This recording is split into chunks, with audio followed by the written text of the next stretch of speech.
अस्सलाम वालेकुम viewers, this is engineer यावर अब्बास। मेरे साथ मौजूद हैं इंजीनियर इब्राहिम।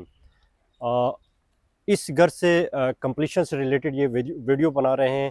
इसका हमने इसमें बैरिया के दो विज़िट्स होते हैं। एक इंस्पेक्टर का ग्रे स्ट्रक्चर का विज़िट होता है, उसके बाद फिनिशिंग का विज़िट होता है और एक फ़ाइनल विज़िट होता है जिसमें बैरिया की पूरी टीम मैनेजर्स आते हैं, उसका विज़िट आता है। तो काफ़ी लोग जो हैं वो कंप्लीशन में आके स्टक हो जाते हैं। जनरली जो क्लाइंट्स अपना घर बनाते हैं वो जाके स्टक हो जाते हैं, या कोई बिल्डर बीच में आके स्किप करके चला जाता है, वो फिर प्रोजेक्ट स्टक हो जाता है, तो वहाँ से आगे कंटिन्यू करना फिर मुश्किल हो जाता है। तो ये सारी सर्विसेज हम अपने प्लेटफॉर्म से प्रोवाइड कर रहे हैं।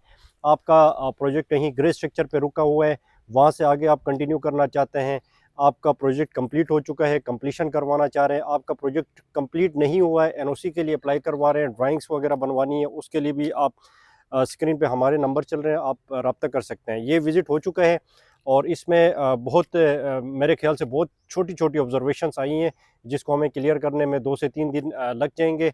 और इब्राहिम से मैं डिस्कस भी कर लेता हूँ कि ऑब्ज़र्वेशंस क्या आई हैं इंस्पेक्टर की वजह से। ज़्यादातर जो ऑब्ज़र्वेशन मेरी नॉलेज पे आया है कि क्लाइंट ने इंटीरियर में विदाउट बैरियर की परमिशन काफ़ी सारे रिविजन्स करवाए थे। आपको जैसा कि इल्म में होगा कि ये जो प्रोजेक्ट हमें मिला था ग्रे स्ट्रक्चर पे मिला था, इसमें आधा कुछ प्लस्तर हुआ था, उसके बाद फिर आगे हमने इसको कंटिन्यू किया था। अब अल्हम्दुलिल्लाह इसको फिनिश करके हम फाइनल स्टेज तक लेके गए हैं। तो इब्राहिम से डिस्कस करते हैं। इब्राहिम, इसमें क्या ऑब्जर्वेशन आई हैं? यावर भाई, इसमें जो बेसिक ऑब्जर्वेशन आई है ना, जो रिवीजन थी ना, क्लाइंट ने करवाई हुई थी बाई हैंड। अभी बिल्कुल। पोर्टल पे अपलोड नहीं थी वो ना, पोर्टल बाद में आया, प्लॉट पुराना है। हाँ, तो एक चीज़ मैं बता दूँ आपको, जो हैंड राइटिंग में जो अप्रूवल्स हैं ड्राइंग पे, आपने किसी इंस्पेक्टर से या डीजीएम से आपने अप्रूवल लिए तो वो बैरिया एक्सेप्ट अभी नहीं कर रहा है। आपने ऑनलाइन जो पोर्टल है इनका, इसमें आपने सारी चीज़ें अपडेट करवानी है, ताकि आपको बाद में जब प्रॉब्लम हो तो आप कह सकते हैं कि हमने ऑनलाइन पोर्टल पे अपडेट करवाया था। जी यावर दूसरी भाई, ऑब्जर्वेशन। बस यावर भाई बेसिक इसकी रिवीजन के इश्यूज थे, जो कि अभी हमने पोर्टल पे डाल दिया। जैसे रिवाइज होगा फिर ये इसकी कंप्लीशन इंशाल्लाह हो जाएगी। बाकी जितने भी इसमें माइनर ऑब्जर्वेशनें थी, वो क्योंकि फिनिशिंग वर्क हमने खुद किया, तो हमने साथ साथ उसको कवर अप कर लिया था। ठीक है, तो बाकी मैं स्ट्रक्चर और ग्रे स्ट्रक्चर के हवाले से आपको बताता चलूँ। तो बेसिक जो होता है कि बैरिया कि जो एज पर ड्राइंग जो काम होते हैं ना, उसमें जितना भी मशीनरी वर्क होता है ना, ब्लॉक वर्क जो दीवार का काम होता है, जो ब्लॉक मशीनरी वर्क होता है ना, उसकी रिवीजन लाजमी है। ठीक है, अगर आप कोई भी दीवार इंटीरियर में चेंज करते हैं तो उसकी आपको रिवीजन लाजमी करवाना इसका पड़ेगी। सिंपल सा मैं आपको हल ये बता देता हूँ। जब आपका ग्रे स्ट्रक्चर कंप्लीट होता है, एक विजिट लाजमी आप करवाएं, ताकि ग्रे स्ट्रक्चर आपका कंप्लीट हो। ओवरहेड वाटर टैंक के साइजेस हैं और अंडरग्राउंड वाटर टैंक के साइजेस हैं, पूरा आपका ग्रे स्ट्रक्चर कंप्लीट हुआ, फ्रंट एलिवेशन कंप्लीट है, बैक एलिवेशन कंप्लीट है, साइड का एलिवेशन आपका कंप्लीट है। इसमें एक विजिट बैरियर से लाजमी करवाएं, ताकि ग्रे स्ट्रक्चर में जितनी भी चीज़ें ऑब्जर्वेशन इंस्पेक्टर नोट करेगा, उसको आप ग्रे स्ट्रक्चर पे ही रेक्टिफाई करेंगे। भले ये कि आप फिनिशिंग की तरफ जाएं और दोबारा फिनिशिंग के बाद जब फाइनल विजिट करवाएं, उस वक्त ग्रे स्ट्रक्चर की ऑब्जर्वेशन आ जाती हैं, तो आपको रिवर्स पे आना मुश्किल हो जाता है और उसमें अच्छी खासी कॉस्ट भी लग जाती है। इस प्रोजेक्ट में जो साइट की थी वो दो ऑब्जर्वेशनें थी, मैं आपको बताता चलूँ। इसमें ये जो स्ट्रिप बीम्स है, छोटी जो फ्रंट एलिवेशन की, जो इसको हम गोला कहते हैं, परगोला, परगोला इसमें कहते हैं। परगोला जो इसमें हम अपनी लैंग्वेज पे कहते हैं।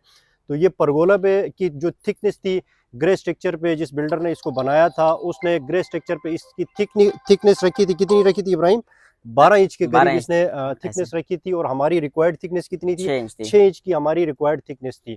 तो 12 इंच और 6 इंच का डिफरेंस आप निकालें, 6 इंच का डिफरेंस था। तो बैरिया ने उसको पकड़ लिया। हाँ हाँ, अच्छा, ये हमारी नज़र पे भी नहीं आया जब हमने ग्रे स्ट्रक्चर इस पे काम किया था। तो इस पे तकरीबन कोई 30 से 40 ऐसे पॉइंट्स थे जहाँ ऐसे पे ऐसे हमें चीज़ें नज़र आई कि ये गलतियाँ यहाँ पे हुई हैं। उसमें से हमने तकरीबन ऑलमोस्ट 99% उन गलतियों को हमने रिमूव कर लिया था। जो ऑब्जर्वेशनें थी ग्रे स्ट्रक्चर में हमने किल किया था। एक ऑब्जर्वेशन इसकी हमारी नज़रों पे नहीं आई, टू बी ऑनेस्ट, और फाइनल पे आके इंस्पेक्टर ने इस ऑब्जर्वेशन को भी निकाला, उस पर पॉइंट आउट किया। नो प्रॉब्लम, 6 इंच का डिफरेंस है, वो हम इसकी कटाई कर रहे हैं, मशीन लगा के इसमें कटिंग होगी।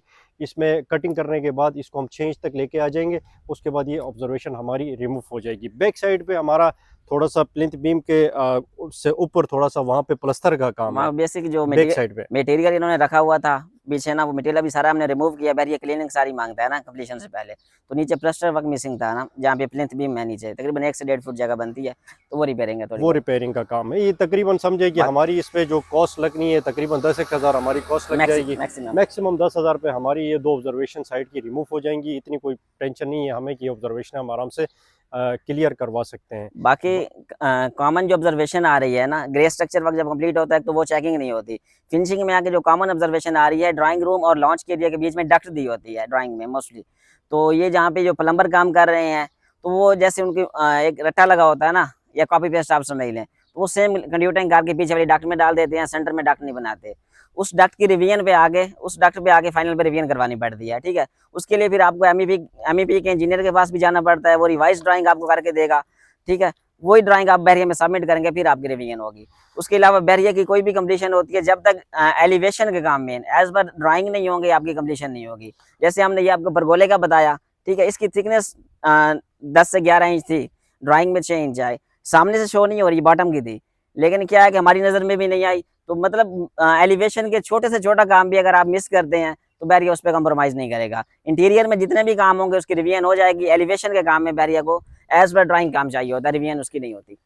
तो ये थे नाजरीन कुछ जो ऑब्जर्वेशनें लगी थी, हमने आपके साथ डिस्कस किया। होपफुली आप लोगों को इससे कुछ नॉलेज मिल जाएगा और गाइडेंस आपको मिल जाएगी कि किस तरह आप कंप्लीशन करवा सकते हैं। जैसे कि मैंने बताया, कंप्लीशन की ओवरऑल सर्विसेज हैं ग्रे स्ट्रक्चर पे। अगर कहीं पे प्रोजेक्ट आपका फंसा है, स्टक हुआ है, आप विद मटेरियल हमें ना दें, मटेरियल खुद प्रोवाइड कर लें, अपना एक चौकीदार रखें। हम सिर्फ आपको सर्विसेज करके उस प्रोजेक्ट को कंटिन्यू करेंगे, रन करेंगे।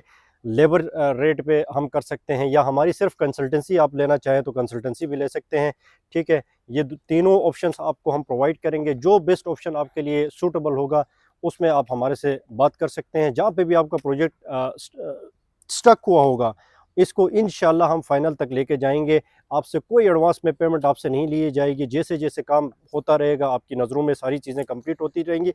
जो कंप्लीशन जो हम करवाते हैं उसके चार्जेस भी हम आफ्टर कंप्लीशन हम अपने चार्जेस कंसल्टेंसी के लेते हैं, ताकि क्लाइंट्स का जो एक ट्रस्ट यहाँ पे बहुत ज़्यादा शेक हुआ होता है, क्योंकि काफ़ी सारे बिल्डर्स जो हैं बीच में आके स्टक कर जाते हैं, फंस जाते हैं, लो रेट्स देते हैं, कॉन्ट्रैक्ट विनिंग रेट्स देते हैं, बीच में आके वो कहते हैं कि पाजी अभी रेट बढ़ गए हैं तो हम नहीं कर सकते हैं। तो इस तरह के फिर उनकी स्टेटमेंट्स होती हैं। प्रोफेशनल लोग नहीं होते हैं, प्रॉपर इनकी बार बेंडिंग शेड्यूल और एस्टिमेशन प्रॉपर नहीं कर सकते हैं। तो इस तरह के जो प्रोजेक्ट्स हैं वो ऑब्वियसली जाके कहीं ना कहीं स्टक हो जाते हैं। हमारी सर्विसेज के लिए, कंसल्टेंसी के लिए आप रब्ता कर सकते हैं।